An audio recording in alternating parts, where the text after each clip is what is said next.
అదే RTV app వార్తల్ని క్షణాల్లో చదివే అవకాశం ఉంటుంది. ఒక న్యూస్ పేపర్, ఒక టెలివిజన్ ఛానల్ మీ చేతుల్లో ఎప్పుడూ ఉంటాయి. పూలే యునైటెడ్ ఫ్రంట్ ఆధ్వర్యంలో నిన్న ఎమ్మెల్సీ కవిత ఒక రౌండ్ టేబుల్ సమావేశం నిర్వహించింది. ఇక్కడ బీసీ కులాల అందరినీ ఐక్యం చేసే అందుకు అయితే వచ్చినట్టు మనకు తెలుస్తూ ఉంది. పూర్తిగా నిన్న జరిగినటువంటి రౌండ్ టేబుల్ సమావేశంలో ఏదైతే అసెంబ్లీలో పూలే విగ్రహాన్ని పెట్టాలని చెప్పేసి అయితే ప్రధాన ఏజెండాగా నిన్న చర్చ కొనసాగింది. దీనికి సంబంధించి కొంతమంది బీసీ నాయకులు మనతో ఉన్నారు, వారిని అడిగి తెలుసుకుందాం. చెప్పండి, అంటే నిన్న జరిగిన సమావేశాన్ని ఏ విధంగా చూస్తారు? బీసీ సంఘాలతోటి ఒక సమావేశం ఏర్పాటు చేసింది ఎమ్మెల్సీ కవిత. పూలే విగ్రహం పెట్టాలి అసెంబ్లీలో అని చెప్పేసి ఒక డిమాండ్ అయితే చేస్తూ ఉంది. సో మీరు ఒక బీసీ సంఘాల నాయకులుగా, బీసీల కోసం ఉద్యోగం చేసినటువంటి నాయకులుగా ఏం చెప్తారు అసలు? శ్రీమతి శ్రీ కల్వకుంట్ల కవిత గారు ఒక నినాదాన్ని తీసుకున్నారు. తెలంగాణ అసెంబ్లీ ప్రాంగణంలో పూలే విగ్రహం పెట్టాలి, మహాత్మా జ్యోతిబా పూలే విగ్రహం పెట్టాలని తెలంగాణ అసెంబ్లీ స్పీకర్ గడ్డం ప్రసాద్ కుమార్ గారికి ఒక వినతి పత్రం ఇవ్వడంతో పాటు పూలే విగ్రహం ఏప్రిల్ 11 లోపులోనే పెట్టాలి, ఏప్రిల్ 11న పూలే జయంతి ఉన్నది అనేటటువంటి ఒక డెడ్ లైన్ కూడా ప్రభుత్వానికి ఇచ్చినట్లుగా మనకు కనపడుతుంది. దాంట్లో ఒత్తిడి చేసేటటువంటి దాంట్లో భాగంగా వివిధ జిల్లాలు తిరుగుతూ రౌండ్ టేబుల్ సమావేశాలు పెడుతుంది. శ్రీమతి శ్రీ కల్వకుంట్ల కవిత గారు తీసుకొచ్చినటువంటి ఈ డిమాండ్, అసెంబ్లీ ప్రాంగణంలో మహాత్మా జ్యోతిబా పూలే విగ్రహం పెట్టాలనే డిమాండ్ని బీసీ సంఘాలుగా, బీసీ ఐక్యవేదిక తరఫున, బీసీ జాగ్ తరఫున, అందరి తరఫున మేము ఆహ్వానిస్తున్నాం. కానీ మేము అడుగుతున్నటువంటి ప్రశ్న ఏంటి అనంటే, పూలే విగ్రహం డిమాండ్ వరకే మీరు ఆగిపోతున్నారా, పూలే భావజాలాన్ని ముందుకు తీసుకుపోవటానికి మీరు ప్రయత్నం చేస్తారా అనేటటువంటి ప్రశ్న అడుగుతున్నాం. ఎందుకనంటే మీ ప్రభుత్వమే తెలంగాణ రాష్ట్రం ఏర్పాటైన తర్వాత 10 సంవత్సరాల అధికారంలో ఉంది. ఈ 10 సంవత్సరాల అధికారంలో బీసీలకు మీరేం చేశారు అనేటటువంటి ప్రశ్న ఒకటి వస్తుంది. రెండోది, ఇంతకాలం మీరు ఈ డిమాండ్ చేయకుండా ఇప్పుడే ఈ డిమాండ్ ఎత్తుకోవటంలో ఉన్నటువంటి రాజకీయ ఆంతర్యం ఏంటి అనేటటువంటిది. అంటే మీ డిమాండ్ మా బీసీ వర్గాల యొక్క స్థితిగతులను మార్చడానికి, ఆత్మగౌరవం నిలబెట్టడానికి అయితే మేము ఆహ్వానిస్తాం. కానీ ఇది రాజకీయ ప్రేరేపితమైనటువంటి డిమాండ్గా మమ్మల్ని రాజకీయాలకు అడ్డం పెట్టుకోవటం ఎంతవరకు సహేతుకమైనటువంటి ప్రశ్న నేను శ్రీమతి శ్రీ కల్వకుంట్ల కవిత గారిని అడగదలుచుకున్నాను. రెండోది ఏంటి అని అంటే, మీ ప్రభుత్వం ఉన్నప్పుడు బీసీ సంఘాలుగా నేను వాళ్ళందరం కలిసి ముఖ్యమంత్రి గారికి 100 ఉత్తరాలు రాసినాం. ఏమి రాసినాం? అసలు పూలే భావజాలం ఏంటో మీకు తెలుసా? పూలే భావజాలం ఏంటి అని అంటే, కింది వర్గాలకు మంచి చదువులు అందాలి.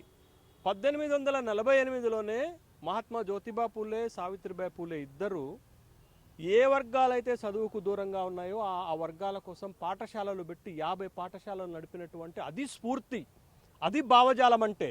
కానీ మీ ప్రభుత్వం దానికే కదా తూట్లు పొడిచింది. ఏం చెప్తున్నారు మీరు? మేము గురుకులాలు పెట్టినాం అని చెప్తున్నారు. అది కాదు కదా. మా పిల్లలు ఉన్నత చదువులు చదువుకోవటానికి, ప్రొఫెషనల్ కోర్సులు చదువుకోవటానికి, ఇంజనీరింగ్ లాంటి కోర్సులు చదువుకుంటుంటే మీ ప్రభుత్వం చేసిన దుర్మార్గం ఏంటి? ఇంజనీరింగ్ చదివేటటువంటి బీసీ విద్యార్థులపైన ఫీజు రియంబర్స్మెంట్ పైన ఆంక్షలు పెట్టింది మీ తండ్రి గారి ప్రభుత్వం కాదా? చంద్రశేఖరరావు గారి ప్రభుత్వం కాదా? 10,000 కంటే ఎక్కువ ర్యాంక్ వచ్చినటువంటి బీసీ పిల్లలకు మీరు 35,000 రూపాయలు ఇస్తే ఫీజులు ఎంత ఉన్నాయి? వాళ్ళ ఇంజనీరింగ్ కాలేజీలో లక్షల రూపాయలు ఉన్నాయి. మీరు ఇచ్చిందంతా 35,000. ఎవరికి ఆంక్షలు పెట్టలే, మా బీసీ పిల్లలపైన ఆంక్షలు పెట్టారు. ఇది అన్యాయం కాదా? ఇది మా బీసీ పిల్లలను విద్యకు దూరం చేసినటువంటి చర్య మీ ప్రభుత్వం చేసినటువంటిది కాదా? రెండోది, పూలే విదేశీ విద్యాజ్యోతి అనే పథకం పెట్టారు. ఎంతమందిని పంపుతున్నారు సంవత్సరానికి మీరు? 200 మందిని. ఎన్ని కులాలు ఉన్నాయి? మేము 130 కులాలు ఉన్నాం. మేము ఉన్నటువంటి జనాభా ఎంత? 1,75,00,000 మంది తెలంగాణలో బీసీలు ఉంటే, ఇంత పెద్ద సమూహానికి మీరు ఒక పథకం పెట్టి దాన్ని ఎట్లా అమలు చేశారు? 2,000కు పెంచండి, సంవత్సరానికి 2,000 మందిని విదేశాలకు పంపండి, మా పిల్లలు బాగుపడతారు, మా కుటుంబాలు బాగుపడతాయంటే మీ ప్రభుత్వం పట్టించుకుందా? అంటే ఒక పక్క ఫీజులు పెట్టలేదు, ఇంకొక పక్క ఇట్లాంటి పథకాలలో నిర్వీర్యం చేసినటువంటి సంఘటన ఉంది. తర్వాత నేను ఇంకొక ప్రశ్న అడుగుతున్నాను మిమ్మల్ని. మీరు ఒక లిస్టు పెట్టారు. లిస్ట్ ఏం పెట్టారు? బడ్జెట్లో 20,000 కోట్ల రూపాయలు ఖర్చు పెట్టాలన్నారు. కానీ మీ తండ్రి గారు 10 బడ్జెట్లు పెడితే బీసీలకు 3% కంటే తక్కువ నిధులు కేటాయించారు. లాస్ట్ బడ్జెట్ 2,90,000 కోట్ల రూపాయల బడ్జెట్ పెడితే బీసీలకు ఇచ్చింది ఎంత అండి? మీరు 6,526 కోట్ల రూపాయలు ఇచ్చారు. అంటే 2.1% నిధులు కేటాయించారు. అంటే మీ హయాంలో బడ్జెట్లో నిధులు పెట్టలేదు, మా పిల్లలు చదువుకోవటానికి నిధులు ఇవ్వలేదు, ఫీజు రియంబర్స్మెంట్ ఇవ్వలేదు. తర్వాత మీరు ఎంబీసీ కార్పొరేషన్కి ఎంబీసీ మంత్రిని పెట్టమని చెప్తున్నారు, ప్రత్యేకమైన మంత్రి. కానీ ఎంబీసీ కార్పొరేషన్ 2017లో మీరే పెట్టి 1000 కోట్ల రూపాయల బడ్జెట్ నిధులు కేటాయించి ₹1 ఖర్చు పెట్టలేదు. మొన్న పోయిన బడ్జెట్లో ఎంబీసీ కార్పొరేషన్కి మీరు 300 కోట్ల రూపాయలు పెట్టారు. అంటే బీసీ కార్పొరేషన్కి ఎంబీసీ కార్పొరేషన్కి మీరు బడ్జెట్లో ప్రతి సంవత్సరం నిధులు తగ్గించుకుంటూ వచ్చినటువంటి మాట నిజం కాదా? బీసీ సప్లాను కాంగ్రెస్ ఉమ్మడి ఆంధ్రప్రదేశ్లో కాంగ్రెస్ ప్రభుత్వం 2013లో బీసీలకు సప్లాన్ పెడతామని హామీ ఇస్తే, మరి మీ తండ్రి గారి ప్రభుత్వంలో 10 ఏళ్ల కాలంలో బీసీ సప్లాన్ మీరు ఎందుకు పెట్టలేదు అనేటటువంటి ప్రశ్నకు మీ దగ్గర సమాధానం ఉందా?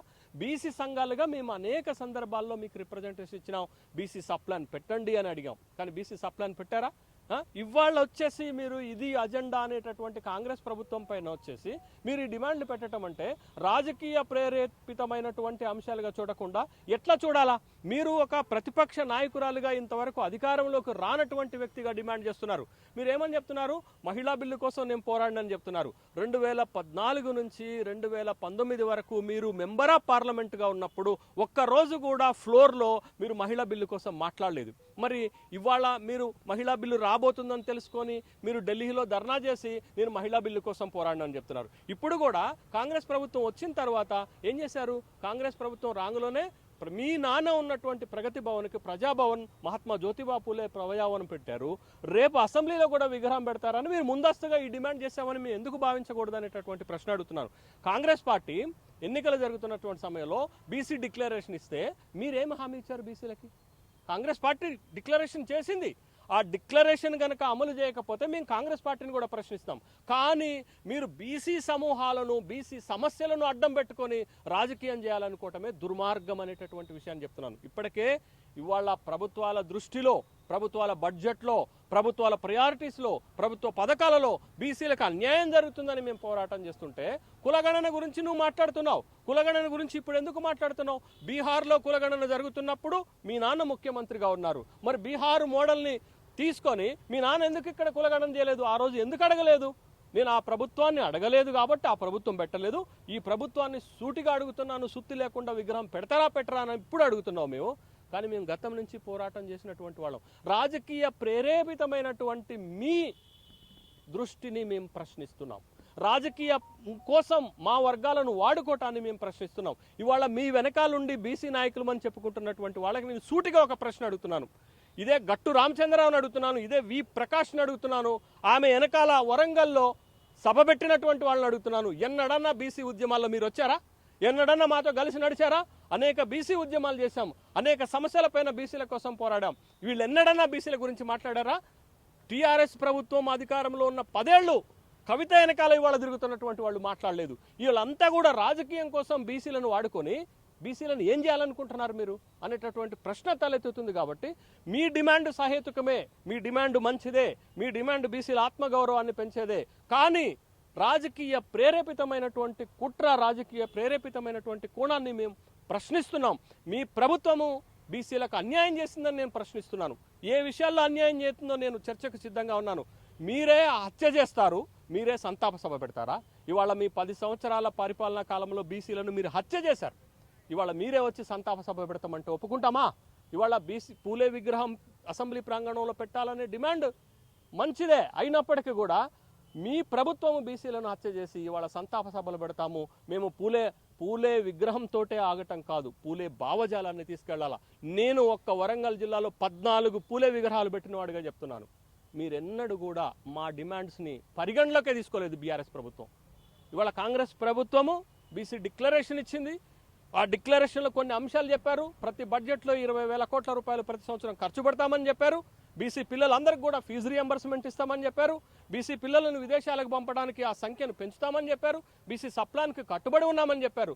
వాళ్ళు కూడా ఈ హామీలను నెరవేర్చకపోతే ప్రశ్నించే వాళ్ళలో మేమే ముందుంటాం. కానీ మా సమస్యలను, మా పోరాటాలను అడ్డం పెట్టుకొని మీరు ప్రభుత్వాన్ని లేకపోతే ఇంకొక రాజకీయ కార్యక్రమాలు చేయడాన్ని తీవ్రంగా వ్యతిరేకిస్తున్నాం. కాబట్టి కల్వకుంట్ల కవిత రాజకీయ ప్రేరితతోటే చేస్తుంది. కల్వకుంట్ల కవిత గారు, నేను సూటిగా ఒక ప్రశ్న అడుగుతున్నాను. మీ 10 సంవత్సరాల ప్రభుత్వ హయాంలో బీసీలకు అన్యాయం చేశామని క్షమాపణ చెప్పి తప్పు ఒప్పుకొని మీరు ఇవాళ పూలే విగ్రహం కోసం ఉద్యమం చేయండి, మీ వెనకాల మేము కూడా వస్తాం. కానీ మీరు తప్పు ఒప్పుకోకుండా ఇది రాజకీయ ప్రేరేపితంగా రాజకీయ కోణంలో చేస్తే మాత్రం ఖచ్చితంగా నిలదీస్తాం. మీకు చిత్తశుద్ధి లేదనేటటువంటి విషయాన్ని ప్రజల ముందు పెడతాం. చూడొచ్చు ఏదైతే నిన్న జరిగినటువంటి బీసీ సమావేశం చూడొచ్చు, ఇది రాజకీయంగానే ఉందని చెప్పేసి చెప్తా ఉన్నారు. పూర్తిగా నిన్న ఏదైతే బీసీకి సంబంధించినటువంటి కొంతమంది కూడా అక్కడ విమర్శలు చేశారు. బీసీ కులాలకు సంబంధించి రాజకీయంగా ఎవరైనా నిలబడితే అందరూ కలిసి ఓట్లు వేయాలి, ఆయన బీసీగా మనం ఓట్లు వేయాలి అని చెప్పేసి నిన్న కవితను సూటిగా కొంతమంది అక్కడ అడిగారు. సో రాజకీయ వేదికగానే మారిందా నిన్నటిది? ఏమన్నా బీసీల ప్రయోజనాల కోసం జరిగిందనుకోవచ్చా రౌండ్ టేబుల్ సమావేశం? ముందుగా ఆర్టీవీ వారికి ధన్యవాదాలు. చారిత్రాత్మకమైనటువంటి ఓరుగల్లు జిల్లా అన్ని ఉద్యమాలకు వేదిక అనేది మనందరికీ తెలిసిన విషయమే. సో మరి మా శేషు గారు చెప్పినట్టు బీసీ కులాల ఐక్యవేదిక పక్షాన ఈ రాజకీయ ప్రేరేపితమైనది అనేదే నేను ఖండిస్తూ ఉన్నాం. అయితే నేను ఒకటి సూటిగా కవిత గారిని నేను ప్రశ్నించదలుచుకున్నాను. మరి తెలంగాణ ఉద్యమంలో బహుజనులే ఉద్యమాలు చేశారు. మరి శ్రీకాంతాచారి గారు కానీ, యాదన్న లాంటి వాళ్ళు కానీ, మరి వాళ్ళ కుటుంబాలకు 10 సంవత్సరాల కాలంలో మీరేం చేశారని చెప్పేసి ప్రశ్నిస్తూ ఉన్నాం. అంతేకాకుండా తెలంగాణ ఉద్యమకారులను ఒక వంచింది బీఆర్ఎస్ ప్రభుత్వం. ఒక నిరంకుశ పరిపాలన కొనసాగిస్తూ మరి ప్రజాస్వామ్యబద్ధంగా అడిగే హక్కులను కూడా కాలరాసింది. ఇలా పౌర హక్కులను కానివ్వండి, ఇవాళ ఏ పార్టీ వారి ప్రతిపక్షాలను నోరు మూయించి మరి ఒక నియంత లెక్క పరిపాలించినటువంటి మీరా ఇప్పుడు బీసీల పక్షాన కొట్లాడేదని చెప్పేసి కవిత గారిని సూటిగా ప్రశ్నిస్తూ ఉన్నాం. ఇంకో విషయం ఏంటంటే జనాభా ప్రాతిపదికన 56% ఉన్నటువంటి బీసీలకు ఎన్ని రావాలండి? ఎన్ని రావాలి? మంత్రి పదవులు సగం రావాలి, 9 రావాలి.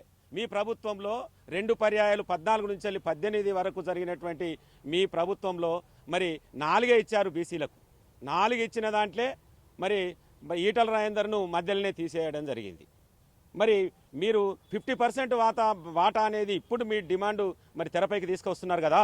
మరి ఆ రోజు 50% మరి ఉన్నటువంటి బీసీలకు మంత్రి పదవులు ఎందుకు ఇవ్వలేదని చెప్పేసి నేను అడుగుతా ఉన్నాను. మరి ఇక పక్క రాష్ట్రం అయినటువంటి ఆంధ్రప్రదేశ్లో జగన్ గారు కార్పొరేషన్లో 50% ఇచ్చాడు, క్యాబినెట్లో ఎక్కువ శాతం ఇచ్చాడు. మరి మీరు ఎందుకు ఇవ్వట్లేదు? అప్పుడు మీ నాన్నగారు కానీ, మీరు కానీ, మీ హరీష్ రావు గారు కానీ, మీ అన్న కేటీఆర్ కానీ ఎందుకు ఇవ్వట్లేదని చెప్పేసి, ఎందుకు ఇవ్వలేదని చెప్పేసి మేము చెప్తా ఉన్నాం. బీసీ సబ్ ప్లాన్ ఎందుకు అమలు చేయలేదు? బీసీ సబ్ ప్లాన్ అమలు చేయలేదు. ఇంకోటి ఘోరమైనటువంటి అవమానాలు తెలంగాణ ఉద్యమకారులను, బీసీలను, బహుజనులను చేశారు మీ ప్రభుత్వం, బీఆర్ఎస్ ప్రభుత్వం.